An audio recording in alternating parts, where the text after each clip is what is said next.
기도합니다. 아멘. 우리 옆 사람이 이렇게 축복합시다. 당신이 축복의 통로입니다. 이렇게 축복합시다. 우리 이제 사역자들도 목장을 하는데, 사역자들 목장할 때 이제 한 가지 일이 있었는데, 뭐였냐면 러시아 예배 때 섬기러 온 평신도 타 교회 분이 오신 적이 있어요. 그분한테 인사를 하려고 하다가 엘리베이터에서 그분의 자녀들을 만나게 된 거예요. 자녀들한테 용돈을 주셨어요. 누가 줬냐면 제가 준 게 아니라 우리 사모가 줬어요. 근데 애가 몇 명이었냐면 4명이었어요. 엄청 많았어요. 그래서 용돈을 줄 수 있어서 감사했다고 이제 감사 제목을 나누는데, 그 얘기를 듣고 우리 사역자들이 3패로 나뉘었어요. 반응이 첫 번째 반응은 뭐였냐면 이제 사모님들은 박수를 쳤어요. 좋은 일이다 하고 박수를 쳤고, 두 목사님은 아무 생각이 없었고, 그리고 두 목사님은 어떻게 반응을 했냐면 용돈을 줬어요. 그랬더니 그 분한테 이렇게, 이게 무슨 뜻이지? 나도 용돈을 달라, 이런 표현을 했어요. 그게 누구였냐면 저하고 누구였게요? 그렇지. 어떻게 잘 알지? 우리 두 사람은 용돈을 달라고 이렇게 했어요. 똑같은 일인데 반응이 달라요. 같은 사건인데 사람이 다 그렇습니다. 이번에 이제 기도원을 갈 때, 기도원이 이제 외진데에 있어요. 외진데를 가다 보니까 찐빵집이 있는 거예요. 차도 별로 안 다니는데 찐빵집이 있으니 저는 속으로 저게 장사가 될까 이런 생각이 드는 거예요. 근데 이제 첫날 들어갈 때 찐빵집을 보면서 찐빵집이 있네 그랬는데, 그 다음날 또 나오다가 찐빵집을 또 본 거예요. 근데 우리 아내가 얘기하는 거예요. 여보, 찐빵집 있어? 그래. 그래서 그래, 속으로 어떻게 생각했냐면 어제 얘기했는데 또 얘기하네. 무슨 뜻일까요? 어떻게 잘 알지? 근데 여러분이 아셔야 되는 게 있어요. 우리 집사람 찐빵 안 좋아해요. 달달한 거 안 먹으려고 하고 저한테도 안 먹이려고 해요. 그러니까 찐빵을 먹고 싶다고 생각을 안 한 거예요. 저는 그분이 싫어하시기 때문에. 그런데 그래서 물어본 거예요. 근데 왜 그러는 거야? 그랬더니 사달라는 거예요. 그래서 뭘? 그랬더니 찐빵 옆에 만두라고 조그맣게 써 있었던 거예요. 그 만두 사달라는 얘기였어요. 만두. 여러분, 이 똑같은 말인데 전 계시록보다 어렵다는 생각이 더 들었어요. 그 말을 듣고 아니 이게 만두를 사달라는 얘기인지 어떻게 알아? 그래서 차를 세우고 돌려라 그랬더니 이미 지나갔다고, 이미 끝났다고. 그래서 구사리만 되게 먹었는데, 여러분 똑같은 단어를 놓고도 해석하는 게 달라요. 지지난주 수요일 날 무슨 일이 있었냐면, 이제 새로운 삶 과정 가운데 견고한 진에 대한 기도회를 갖는 시간이 있어요. 이제 4층 여기서 하자니 민원 때문에 시끄러울 것 같고 3층에 내려가서 했습니다. 3층에 내려가서 찬양도 크게 하고 기도도 좀 크게 하자 그래서 내려갔는데 너무 좋았던 거예요. 그때 제가 충격을 받았는데, 어떤 충격을 받았냐면 왜 그전엔 그 생각을 못했을까 합니다. 왜 그랬냐면 여기 공간이 훨씬 넓고 음향도 좋고 조명도 좋습니다. 분위기도 좋고 여길 놔두고 저길 내려간다는 게 생각을 잘 안 든 거예요. 자, 그러면 수요 예배라는 형태는 있는데 그 내용을 뭘 담을까? 그 내용이 중요합니까? 아니면 형식이 중요합니까? 이게 뭔지 아세요? 몰라 이거? 호두예요. 이거 제가 마비가 올 때 그 다음에 이제 이거 재활한다고 산 거예요. 그럼 제가 지금 이거 몇 년째 지금 굴리고 있거든요. 그러면 저한테는 이 호두는 껍데기가 중요한 거예요? 알맹이가 중요한 거예요? 그죠? 저한테는 알맹이 먹는 순간 날아가는 거예요. 이거는 아무 의미 없는 거예요. 자, 그럼 호두는 껍데기가 중요해요? 알맹이가 중요해요? 난 껍데기가 중요하다니까요. 자, 관점에 따라 다르겠지.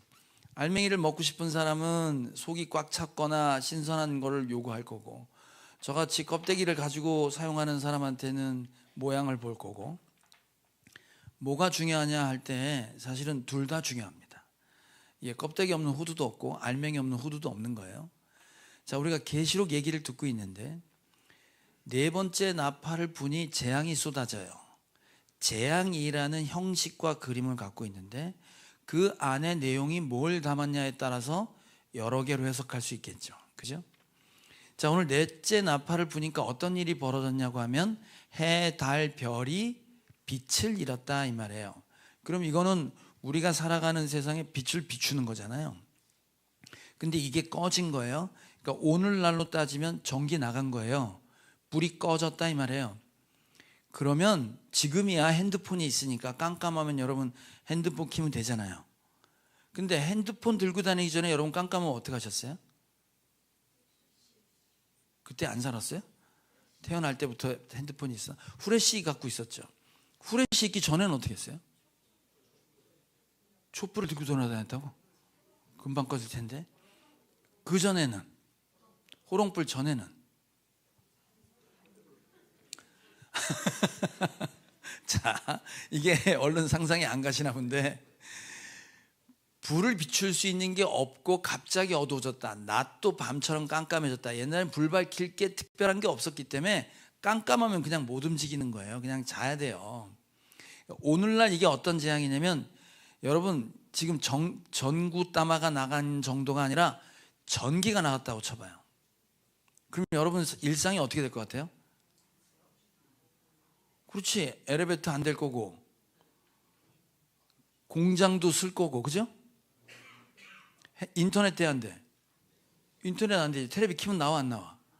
안 나와요. 은행은 안 되지. 완전 올스톱인 거예요. 아무것도 할 수 없게 되겠지. 그러니까 재앙이라는 거예요 지금.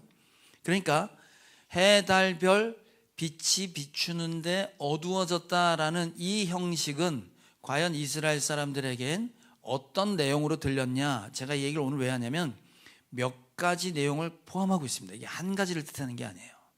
첫 번째, 역사상엔 실제로 어둠이 이 땅 가운데 내린 적이 있었어요. 자, 출애굽 때 모세의 10가지 재앙 중에 어둠이 내린 사건이 실제로 존재했습니다. 자, 출애굽기 10장 얘기입니다. 한번 봅시다. 시작. 주님께서 모세에게 말씀하셨다. 너는 하늘로 팔을 내밀어라. 그러면 손으로 더듬어야 다닐 만큼 짙은 어둠이 이집트 땅을 덮을 것이다. 모세가 하늘에다 그의 팔을 내미니 이집트 온 땅에 사흘 동안 짙은 어둠이 내렸다. 사흘 동안 사람들은 서로 볼 수도 없었고 제자리를 뜰 수도 없었다. 그러나 이스라엘 자손이 사는 곳에는 어디에나 빛이 있었다. 자, 저거는 선택적으로 어둠이 내린 거죠. 이집트 사람은 깜깜했는데 이스라엘 사람은 빛이 있었대잖아요. 그죠? 그러니까 하나님의 백성이 아닌 세상 사람들을 향하여 어둠이 내렸습니다. 이건 깜깜해지는 상황이에요. 자, 그러면 출애굽 때 어둠을 왜 내리셨을까? 하나님이 무엇을 목적해서? 이스라엘 백성을 구원하기 위해서 그 10가지 재앙을 내렸잖아요. 그러니까 이 심판과 재앙은 이스라엘 백성을 건져내기 위한 목적으로 어둠이 내렸던 거예요. 자, 이건 어둠이 내린 사건이고, 오늘 넷째 천사의 사건은 뭐냐면 해와 달과 별이 빛을 잃었다는 거예요. 3분의 1이. 그러면 이 당시에 이스라엘 사람은 계시록의 이 얘기를 들으면 구약에 해와 달과 별이 빛을 잃었다는 구절이 여러 번 나와요. 자, 그 첫 번째 얘기를 한번 들어볼게요. 이사야서입니다. 13장 시작. 주님의 날이 온다. 무자비한 날, 진노와 맹렬한 분노의 날, 땅을 황폐하게 하고 그 땅에서 죄인들을 멸절시키는 주님의 날이 온다. 하늘의 별들과 그 성자들이 빛을 내지 못하며 해가 떠도 어둡고 달 또한 그 빛을 비치지 못할 것이다. 내가 세상의 악과 흉악한 자들의 악행을 벌하겠다. 교만한 자들의 오만을 꺾어놓고 포악한 자들의 거만을 낮추어 놓겠다. 자, 이 이사야의 말씀은 누구를 향한 심판의 메시지일까요? 믿는 자일까요? 안 믿는 자일까요? 안 믿는 자지. 세상에 악한 것들을 벌한다고 하잖아요 지금. 그러니까 해와 달과 별이 빛을 잃어서 이 세상에 어둠이 내리는 심판은 누구를 향한 메시지냐면 하나님을 모르는 세상의 백성들을 향한 심판의 메시지입니다. 자, 이건 성경에 기록된 거거든요. 이 성경을 읽는 사람은 믿는 자 안 믿는 자? 믿는 자겠죠. 그럼 믿는 자한테 세상에 하나님을 모르면 심판받아 죽어, 이 메시지를 받았단 말이에요. 여러분이잖아요. 지금 안 믿으면 지옥 간대, 이거 이 얘기란 말이에요 지금. 자, 그럼 여러분 어떤 마음이에요? 잘됐다 뭐 그런 마음인가? 아니지. 여러분 지금 이 이사야서 에스겔 말씀은 우리가 전부 다 얘기했던 것처럼 바벨론에 대한 메시지라, 지난주에 우리가 우상 숭배에 대해서 배웠잖아요. 똑같이 이 세상이 좋다고 세상 따라가는 사람은 심판의 날이 반드시 온다 이 말이에요. 그러니까 예를 들면 우리나라 일제치하 때 일본이 득세를 하고 일본이 영원할 것 같으니까 친일 행적을 했단 말이에요. 친일파 노릇을 했죠. 친일파 노릇을 한 사람은 해방이 올 거라고 생각을 안 한 거지. 일본이 심판받을 거라는 생각을 단 한 번도 한 적이 없는 거예요. 그러니까 친일 행위를 했단 말이에요. 그런데 해방의 날이 오고 그게 심판받는 날이 온다고 하면 일본 편을 안 들었겠지.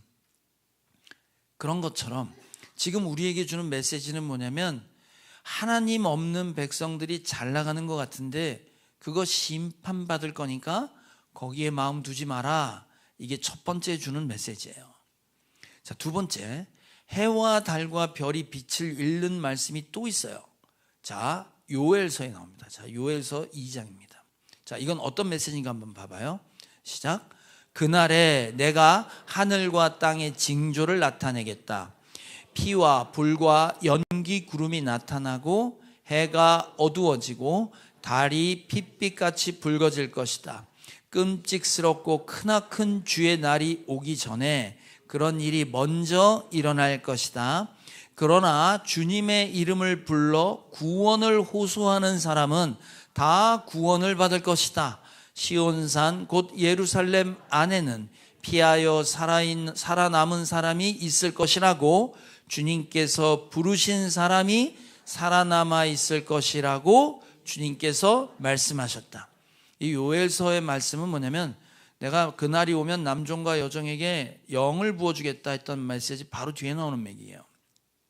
그날이 오면 해가 빛을 잃고 달이 빛을 잃는다. 그날 끔찍한 일이 벌어진다. 심판이 임한다. 심판의 메시지예요. 그런데 마지막 구절에 붙은 게 뭐지요? 그러나 주님의 이름을 부르는 자는 뭘 얻어? 구원을 얻는다 이 말이에요. 그러면 이 메시지는 심판이 임하지만 그 심판 속에서 주님의 이름을 부르는 자가 있다는 거 없다는 거예요? 있다는 거지. 있다는 거예요. 그러니까 이 메시지는 전부 심판받아 마땅하다가 아니라 그 중에서도 살아남는 자가 있기를 바라고 있다 이 말이잖아요. 자, 이 요엘서의 말씀을 신약 성경에 오면 바울이 그대로 인용합니다. 주님의 이름을 부르는 자는 구원을 얻으리라 했는데 어떻게 이 세상 사람이 주님의 이름을 부를 거냐 이 말이에요. 들어보지도 못하고 보지도 못하고 믿지도 못한 사람이 어떻게 주님의 이름을 부를 거냐 하면서 영혼 구원에 대한 메시지를 주잖아요. 자, 유명한 로마서 10장 얘기입니다. 자, 이 신약에 오면 아까 요엘서 읽은 걸 그대로 따와요. 같이 읽읍시다. 시작. 주님의 이름을 부르는 사람은 누구든지 구원을 얻을 것입니다. 그런데 사람들은 자기들이 믿은 적이 없는 분을 어떻게 부를 수 있겠습니까? 또 들은 적이 없는 분을 어떻게 믿을 수 있겠습니까? 선포하는 사람이 없으면 어떻게 들을 수 있겠습니까? 이 얘기는 누군가 전해줘야 믿든지 부르든지 할 거 아니냐 하고 영혼을 살려내기 위해 복음을 전하라 이 메시지예요 지금. 그죠? 자, 그러니까 전하지 않으면 죽는다 이 말이에요. 다 멸망한다 이 말이지. 자, 우리는 여러분 지금 구원 받아서 예배당에 앉아 계시잖아요. 믿기 전에 생각나세요 혹시? 여러분 혹시 그거 아세요? 개구리가 올챙이적 생각 못한다고? 몰라요? 개구리는 올챙이적 생각을 할 수 있을까요 없을까요? 양심에 손 얹고 대답을 해보세요. 나 이미 개구리가 됐어. 근데 올챙이적 생각을 해 못해? 못할 가능성이 많지 않아요? 여러분 예수 믿기 전에 생각 별로 안 나고 예수 믿고 난 다음에 뭐 이렇게 하라는 게 많은지, 하루하루 버티기가 힘들지 옛날 올챙이적 생각 별로 안 드시잖아요. 더 유명한 말이 있지, 화장실 갈 때하고 나올 때하고 다르라 똑같아. 대답을 해보세요. 똑같아요? 안 싼 거지. 안 똑같으면. 쌌으면 싸기 전에 막 죽겠는 거라고 싸고 난 다음에 마음 편해진 거하고 완전히 다르잖아요. 자, 예수 믿기 전에 한번 생각을 해봅시다. 만약에 여러분 이번에 생명의 삶 시간에 무슨 토론을 시켰냐면, 사람이 남의 것을 빼앗아 먹기 전에는 생존할 수 없다라는 전제를 두고 사람들의 결론이 마지막은 어떻게 될 것인가 하고 토론을 시켰더니 모든 조에서 6개의 조에서 똑같은 답이 나왔습니다. 답이 없다. 다 죽는 걸로 끝난다 했어요. 예를 들어 여러분이 여러분 가정에 누가 여러분의 것을 뺏기 위해서 어떤 나쁜 놈이 쳐들어와서 여러분 재산을 다 훔치고 여러분 가족을 다 죽였습니다. 여러분 혼자 살아남았어요. 자, 그럼 여러분 어떻게 하실래요? 여러분 이제부터 할 수 있는 일은 뭐예요? 예를 드는 거예요. 너무 쫄지 마시고, 여러분 재산 어떤 놈이 나쁜만 먹고 와서 뺏으려고 뺏어갖고 여러분 가족을 다 죽였어. 그럼 여러분 어떻게 하실 거냐고. 남은 인생 어떻게 살 거냐고. 가족을 사랑 안 하는구나. 내 가족을 죽였는데 가만히 있을 놈이 어디 있어 세상에? 그 놈 잡아 죽일 때까지 눈 못 감을걸? 아니에요? 나만 또 쓰레기야? 아니 그렇잖아요. 그게 끝나야 되는 거 아니야. 그 놈이 어떤 놈인지 잡아야 될 거 아니에요? 그럼 그 놈은 잡아서 어떻게 해야 돼? 죽여야지. 죽여야 정의와 공의가 사는 거 아니에요. 그런 거예요. 자, 여러분, 그 원수가, 나를 해치려고 했던 원수는 죽어 마땅하고 처벌받아 마땅한데 그 놈이 누구였다고? 나였다고. 하나님이 이 세상을 심판할 때, 하나님 내려와. 내가 그걸 다 뺏어서 내가 하나님 될 거야 했던 그 죽어 마땅한 그 죄인들을 심판하는 건 분명해요. 죽어 마땅한 거예요. 죽여야 돼. 그런데 여기 있는 사람 살았잖아요 지금. 그럼 어떻게 살게 됐냐 이 말이에요 도대체 우리가. 자, 하나님은 심판을 주실 때 심판받아 마땅한 놈이니까 심판을 줘야 되는데 거기에 또 다른 마음이 있으셨어요. 자, 에스겔서 한번 봅시다. 시작. 너는 그들에게 전하여라. 나 주 하나님의 말이다. 내가 내 삶을 두고 맹세한다. 나는 악인이 죽는 것을 기뻐하지 않고 오히려 악인이 그의 길에서 돌이켜 떠나 사는 것을 기뻐한다. 너희는 돌이켜라. 너희는 그 악한 길에서 돌이켜 떠나거라. 이스라엘 족속아, 너희는 왜 죽으려고 하느냐 하여라. 악인이 죽는 게 기쁘잖아 우린. 그래 안 그래? 그렇잖아. 근데 주님 뭐라 그래요? 악인이 죽는 걸 기뻐하지 않는다. 그가 그 죄에서 돌이키길 바란다. 이게 하나님의 심판을 주는 마음이었어요. 이게 구약에 하나님께서 우리에게 준 메시지인데 신약에 오면 주님을 부인했던 베드로가 똑같은 얘기를 합니다. 자, 베드로 후서 3장입니다. 시작. 사랑하는 여러분, 이 한 가지만은 잊지 마십시오. 주님께는 하루가 천년 같고 천년이 하루 같습니다. 어떤 이들이 생각하는 것과 같이 주님께서는 약속을 더디 지키시는 것이 아닙니다. 도리어 여러분을 위하여 오래 참으시는 것입니다. 하나님께서는 아무도 멸망하지 않고 모두 회개하는 데 이르기를 바라십니다. 주님 곧 오신다는데 왜 안 오냐 이거지. 왜 안 오냐. 주님이 그건 몰라서가 아니라 돌이켜 회개하기를 지금 기다리고 계신다 이 말이지. 분명히 심판할 건데 그 전에 돌아오라고 하는 게 주님 마음입니다. 자, 문제는 뭐냐면 이런 데 문제가 있는 거예요. 여러분, 아까 간증한 우리 홍승표 지사님이 옛날에는 이분이 마흔이 훨씬 넘어서 예수를 믿었거든요. 그 전에는 대적자였어요. 그러면 그분한테 누군가 복음을 전했을까 안 전했을까? 전했지. 아내분이 복음을 전했을까 안 전했을까? 전했겠지. 근데 이분 들렸어 안 들렸어? 안 들렸어. 누구 잘못일까? 누구 잘못이야? 남명희 집사님이 말을 서툴게 해서? 안 때려서? 홍승표 집사님이 말귀를 못 알아들어서? 안 들리는 걸 어떡하라고? 안 들린다고 이렇게 얘기하고 있어요. 자, 고린도 후서를 봅시다. 아무리 얘기도 안 들려. 왜 그런가 봐요. 시작. 우리의 복음이 가려 있다면 그것은 멸망하는 자들에게 가려 있는 것입니다. 그들의 경우를 두고 말하면 이 세상의 신이 믿지 않는 자들의 마음을 어둡게 하여서 하나님의 형상이신 그리스도의 영광을 선포하는 복음의 빛을 보지 못하게 한 것입니다. 지금 영적 어둠을 얘기해. 해와 달과 별이 깜깜해지는 것은 이 세상이 깜깜해지기도 하지만 영적으로 어두운 상태를 얘기해요. 영적으로 깜깜하니까 빛을 보지 못하고 들어도 안 들리는 거예요. 여러분, 이 세상 사람은 세상에 초점이 맞춰져서 하나님을 볼 수가 없어요. 제가 이번에 결혼식장 갔는데 너무 좋더라고. 야, 나는 여러분 우리 성례 담당하시는 김홍훈 집사님 아세요? 저 말 없고 조용하고 저분이 아들이 결혼식장에서 축가를 부르는데 와, 그런 춤을 추고 난리 버거지를 치는데 도대체 누구 피를 닮은 건지 내가 얘기를 왜 하지 지금? 결혼식장에 갔는데 축사를 해달라고 해서 갔는데 화장실 가고 싶은 거야.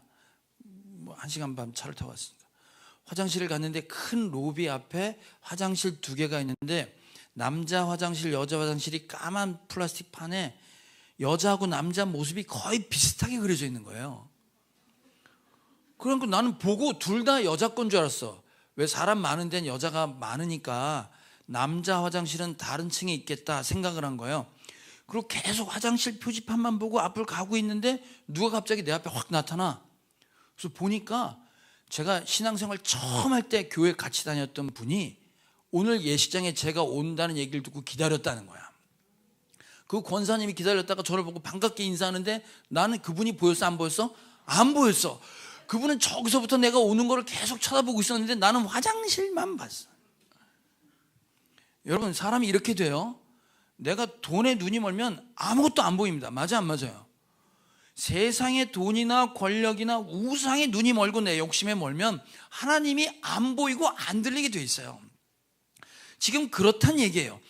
믿고 싶지 않아서 안 믿는 게 아니라 세상의 신이 눈을 가리고 귀를 가려놔서 안 믿게 되고 안 보이게 된다는 말이에요. 내가 길가 바치고 싶어서 길가 바치 아니라니까. 안 들리는 걸 어떡하라고. 자, 그래서 바울은 들리지도 않고 보이지도 않는 이 사람들을 향해 가만히 있으라고, 아니 이렇게 하라고 얘기했어. 아까 고린도후서 4절까지 읽었잖아요. 바로 뒤에 이어지는 말씀 한번 더 읽어볼게요. 자, 고린도후서 4장 6절 7절 이렇게 하라고 그랬어요. 시작. 어둠 속에 빛이 비쳐라 하고 말씀하신 하나님께서 우리 마음속을 비추셔서 예수 그리스도의 얼굴에 나타난 하나님의 영광을 아는 지식의 빛을 우리에게 주셨습니다. 우리는 이 보물을 질그릇에 간직하고 있습니다. 이 엄청난 능력은 하나님에게서 나는 것이지 우리에게서 나는 것이 아닙니다. 어둠에 빛을 비추라는데 어둠 속에 있는 사람은 빛이 안 보여. 보이질 않는 거야. 근데 그 빛이 어디 있냐고 하냐면 지금 우리 속에 있다는 거야. 우리 속에. 여러분 속에 있다는 거야. 예수 그리스도가 누군지를 아는 그가 이미 우리 속에 빛이 있는데 이 빛이 어디 있다고 말하냐면 질그릇 속에 보물을 갖고 있대. 그러니까 겉으로 봐서는 우린 질그릇이야. 그놈인 거예요. 믿는 놈인지 아닌 놈인지 몰라. 근데 우리 속에 엄청난 빛 대신 보물이 있는데 그건 바로 예수 그리스도의 이야기다 이 말이에요. 그러니까 이 어둠을 향해서 뭘 하라고 하냐면 들리지도 않는 이들에게 예수님 얘기해라. 그럼 빛이 비춰진다 이 말이야. 그럼 내가 비추는 게 아니라 하나님께서 비춰주실 것이다 이 말이지. 그러니까 내가 그 사람한테 얘기해도 들리지 않을 거야 라고 입 닫고 있는 게 아니라 내가 알고 있는 예수님 얘기를 하면 그에게 언젠가 빛이 비춰질 것이다 라고 지금 말씀하고 계시는 거예요.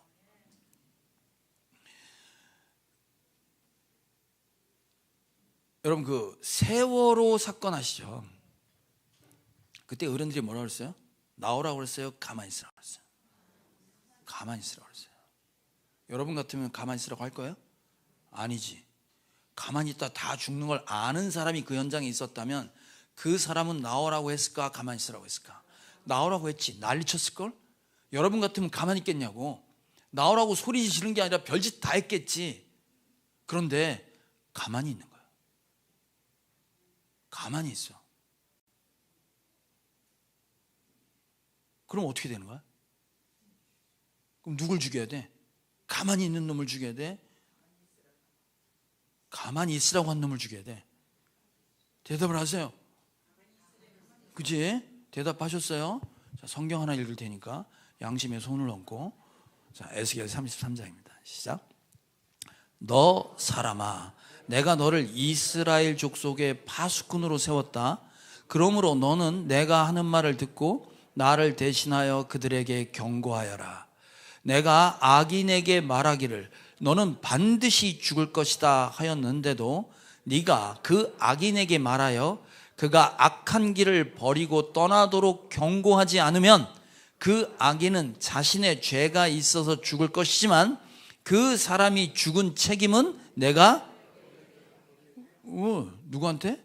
너에게 묻겠다는 거예요. 지금 책임을 뻔히 죽을 거 알고 하나님이 죽는다고 얘기했는데 너 가만히 있으면 죽어. 거기서 돌아와 라고 말해야 되는 책임이 우리에게 있기 때문에 말이에요. 예? 그럼 죽어가는 사람한테 가만히 있어야 되는 거예요? 얘기를 해야 되는 거예요? 해야 되는 거예요. 이게 두 번째 우리에게 요엘서에서 주신 말씀, 이름을 부르는 자는 구원을 얻는다 했던 메시지입니다. 우리에게 그 얘기 하라는 거예요. 꼭. 이게 우리에게 전한 메시지예요. 세 번째 메시지겠습니다. 똑같은 해와 달과 별이 사라지는데 이번에 누구한테 주는 메시지냐면 믿는 자에게 주는 메시지예요. 자, 아모스 8장입니다. 시작. 나 주 하나님이 하는 말이다. 그날에는 내가 대낮에 해가 지게 하고 한낮에 땅을 캄캄하게 하겠다. 내가 너희의 모든 절기를 통곡으로 바꾸어 놓고 너의 모든 노래를 만가로 바꾸어 놓겠다. 내가 모든 사람에게 굵은 베옷을 입히고 머리를 모두 밀어서 대머리가 되게 하겠다. 그래서 모두들 외아들을 잃은 것처럼 통곡하게 하고 그 마지막이 비통한 날이 되게 하겠다. 그날이 온다. 나 주 하나님이 하는 말이다. 내가 이 땅에 기근을 보내겠다. 사람들이 배고파 하겠지만 그것은 밥이 없어서 겪는 배고픔이 아니다. 사람들이 목말라 하겠지만 그것은 물이 없어서 겪는 목마름이 아니다. 주의 말씀을 듣지 못하여서 사람들이 굶주리고 목말라 할 것이다. 자, 아모스는 뭐라고 했냐면 해와 달과 별이 깜깜해지는 것, 영적 어둠이 와 그날 모두가 심판받을 건데 마치 하나밖에 없는 외아들을 잃어버린 것처럼 통곡하며 자기 잘못을 뉘우치는 그날이 올 거다 이 말이에요. 그런데 그런 결과가 빚어진 이유는 뭐냐면 니네가 말씀을 못 들어서 그렇다 이 말이에요. 이게 영적 어둠의 상태를 얘기하는 거야. 우리가 예수 믿으면서도 깜깜한 영적 어둠의 상태에 있을 수 있는데 그건 말씀을 못 들어서래. 그럼 여러분 매주일 말씀 들어요 안 들어요? 듣잖아요. 집에 가서 또 듣잖아요. 뭐 인터넷만 틀면 다 좋은 목사님 설교 얼마든지 들을 수 있잖아요. 우린 말씀을 들어요. 근데 말씀을 못 들으면 다 죽는다 이 말이에요. 그럼 도대체 어떤 말씀을 듣고 어떤 말씀을 못 들어서 죽냐 이 말이에요. 성경은 마지막 때 되면 우리가 이런 말씀 듣게 된다고 나와요. 여러분 어떤가 한번 잘 생각해 보시고 말씀 한번 볼게요. 자, 디모데후서 4장입니다. 시작. 때가 이르면 사람들이 건전한 교훈을 받으려 하지 않고 귀를 즐겁게 하는 말을 들으려고 자기네 욕심에 맞추어 스승을 모아들일 것입니다. 그들은 진리를 듣지 않고 꾸민 이야기에 귀를 기울일 것입니다. 자기 욕심에 맞게 이야기해 주는 사람을 스승으로 모셔다 놓고 그 얘기 듣는다 이 말이에요. 그러니까 지난주에 얘기한 것처럼 예배당 안에 바알신 세워놓고 하나님 주는 것 따로 세상이 주는 것 따로 구해서 내 욕심을 채우고 욕심을 채우는 것을 괜찮다고 말하고 그것을 성경적이라고 말하고 그걸 합리화시켜서 우리의 욕심과 축복과 세상의 복을 받는 게 신앙생활 잘하는 것처럼 얘기하는 그 말 듣기 좋아한다 이 말이에요. 그리고 진리를 얘기하면 어머 질려, 그리고 안 듣는다 이 말이야. 여러분 예배당에 와서 듣고 싶은 얘기가 어떤 얘기냐 이거야. 제가 이제 우리 교회 초신자들이 많이 오니까 웬만하면 재밌게 하려고 하고 웬만하면 쉽게 하려고 하고 힘이 되는 메시지를 주려고 하는데 계속 이러다가는 어떻게 될까? 우리 아들을 잃어볼까? 한번? 외아들을? 지금 그 얘기예요. 자, 제가 다음 나오는 말씀은 저에 대한 이야기라고만 생각하지 말고 이게 목사에 주는 메시지라고 생각하지 말고 여러분들에게도 주는 메시지라고 한번 생각하고 제발 좀 들어봐. 듣고 나서도 목사님 얘기지 그러지 말고. 자, 마지막 때 종교 이 신앙생활의 지도자들이 하는 말이 이런 말을 한다는 거야. 자, 이사야 56장 10절입니다. 시작. 백성을 지키는 파수꾼이라는 것들은 눈이 멀어서 살피지도 못한다. 지도자가 되어 망을 보라고 하였더니 벙어리 개가 되어서 야수가 와도 짖지도 못한다. 기껏 한다는 것이 꿈이나 꾸고 늘어지게 누워서 잠자기나 좋아한다. 지도자라는 것들은 굶주린 개처럼 그렇게 먹고도 만족할 줄 모른다. 백성을 지키는 지도자가 되어서도 분별력이 없다. 모두들 저 좋을 대로만 하고 저마다 제 배만 채운다. 그 도적들이 입은 살아서 오너라. 우리가 술을 가져올 터이니 독한 것으로 취하도록 마시자. 내일도 오늘처럼 마시자. 아니 더 실컷 마시자 하는구나 이 말이에요. 분별력이 없고 지도자가 되어서 야수가 와서 내 백성을 잡아가고 죽이려고 하는데 짖지도 못한다 이 말이에요. 여러분 제가 이 얘기 왜 하냐면 여러분 예수님이 이 땅에 오셨잖아요. 사람들이 예수님을 죽였습니다. 왜 죽였냐면 예수님이 병을 고쳐줘서 죽였을까요? 아닙니다. 예수님이 빵을 먹여서 오병이어의 기적을 일으켜서 예수님을 죽였나요? 아닙니다. 예수님이 무리를 걸어서 죽였나요? 아니에요. 예수님을 왜 죽였냐면 예수님이 오셔서 하신 말이 뭐냐면 네가 죄인이다 그런 거예요. 죄를 죄라고 얘기하는데 참을 수가 없는 거예요. 그래서 죽였어요. 여러분 지금 이 시대에 죄를 죄라고 얘기하면 잡혀가요. 에? 명예훼손이 뭔지 알아요? 저 사람이 잘못했어. 근데 잘못한 걸 얘기하잖아? 그럼 그게 명예훼손이 된다고. 공개적으로 얘기하면 그게 명예훼손이 돼요. 죄 진 건 맞는데 저 사람이 사고 친 건 맞는데 저 사람 사고 쳤다라고 말하면 잡혀간단 말이에요. 동성연애 죄라고 얘기하면 잡혀간단 말이에요. 성경이 말하는 걸 성경 있는 대로 얘기하면 사람들이 상처받을까 봐 얘기를 있는 대로 못하는 거예요. 지금 이 시대가 그렇게 됐단 말이에요. 그러니 여러분 기도하셔야 되는 게 있어요. 이 강단에서 죄를 죄라고 말하지 못하는 순간 우리 다 죽습니다. 우리 다음 세대 애들한테 우리 사역자들이 진리된 말씀과 성경의 말씀을 있는 그대로 아이들이 들을 수 있도록 얘기하지 않으면 다 죽어요. 맞아요, 안 맞아요? 맞아요. 기도하셔야 돼요. 그래야 저도 살고 여러분도 사는 거예요. 내가 지금 하고 있는 행동이 성경은 얘기하고 있지만 그렇게 하지 못할 땐 그럴 만한 이유가 있고 상황이 있어서 이건 이해하셔야 돼요 하고 죄를 합리화하면 그 순간 다 죽는다 이 말이에요.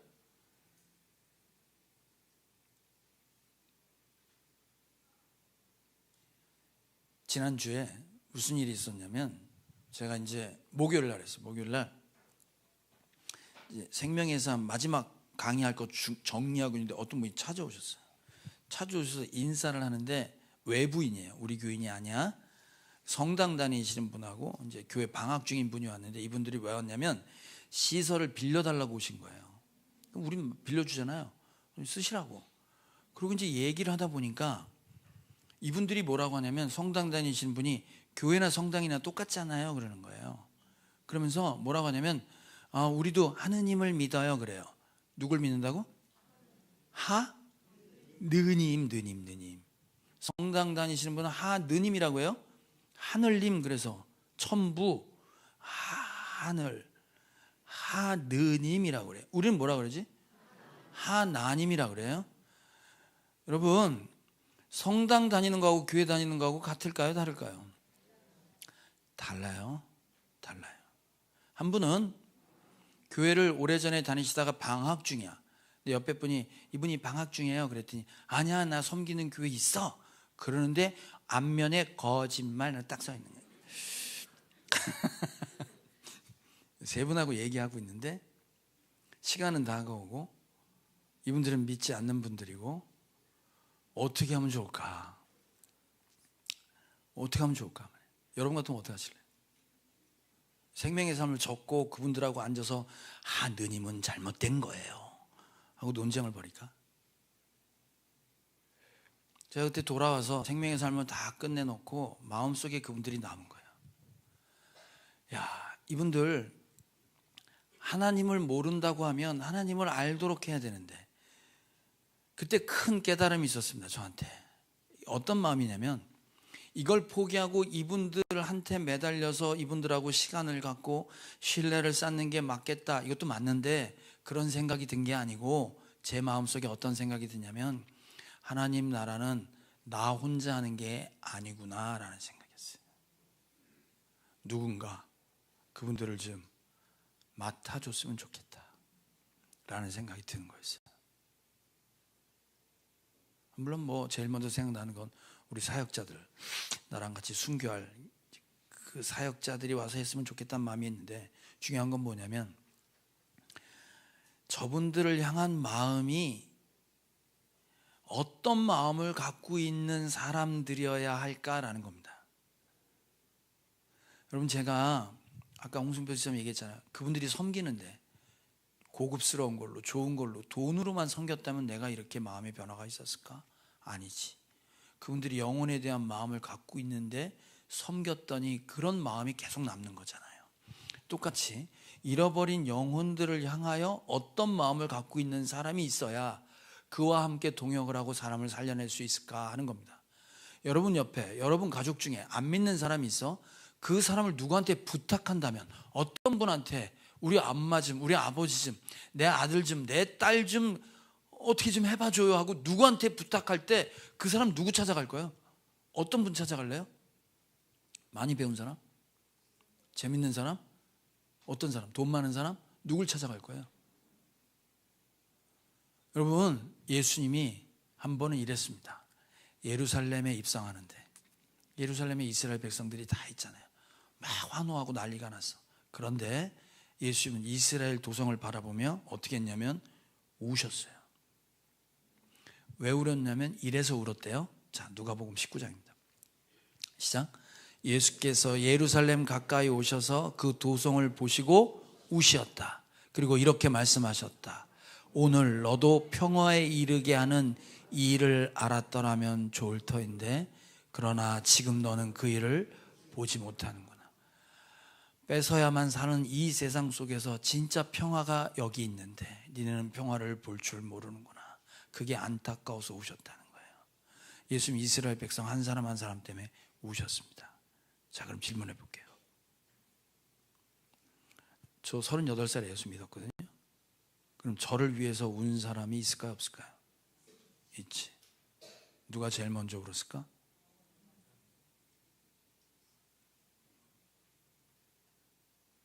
난 그게 우리 어머니인 줄 알았어요. 예수님이 먼저 우셨어요. 그 원수를 바라보고 우시면서 네가 평안을 알았으면 좋았을 텐데 하고 제일 먼저 운 건 예수님이 울었어. 그 예수님의 우는 마음을 아는 누군가 날 위해 또 울었겠지. 그렇겠지. 그게 우리 어머니고 누군가 있겠지. 그 많은 사람이 날 위해 울었단 말이야. 그래서 제가 빛을 보게 된 거예요. 우리가 다 동일하게 이런 마음은 갖고 있어야 되는 거예요. 영혼을 바라볼 때 저게 내 모습이었는데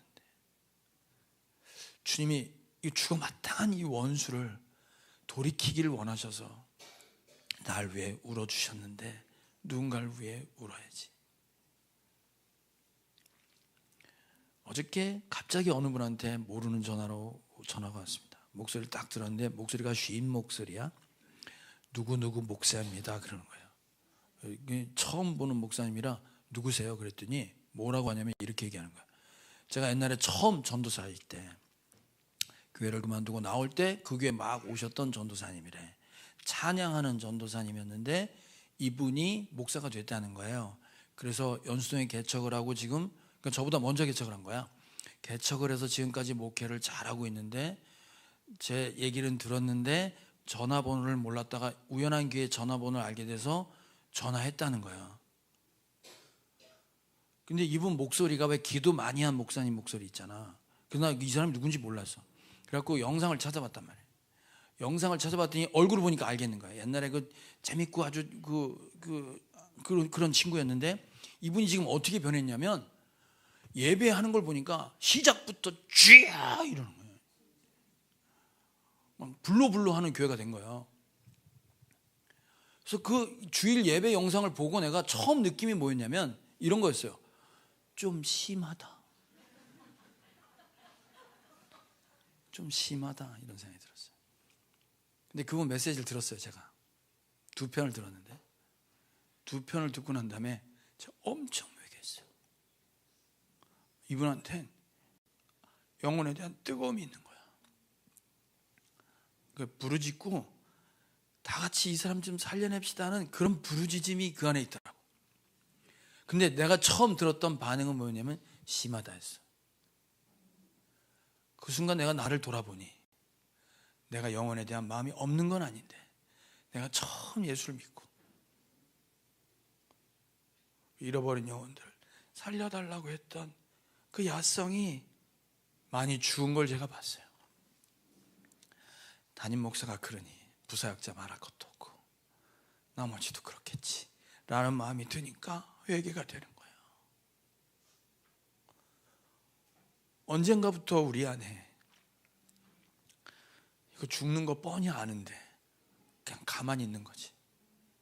예의를 갖추느라고 교양 갖추느라고 가만히 있는 거예요. 언제부터 야성이 없어졌어. 저 죽는데 그 핏값을 내게 묻겠다고 했던 마음도 없고 주님이 나를 위해 울어줬던 그 마음도 어느 순간부터 사라진 거예요. 저와 여러분, 우리가 최소한 그런 마음은 다시 회복해야 되지 않겠습니까? 예수님의 마음 갖고 하나님 모르고 가만히 있으면 죽어가는 영혼들을 향하여 같이 울어줄 수 있는 저와 여러분 되길 주님의 이름으로 축복합니다. 찬양합시다.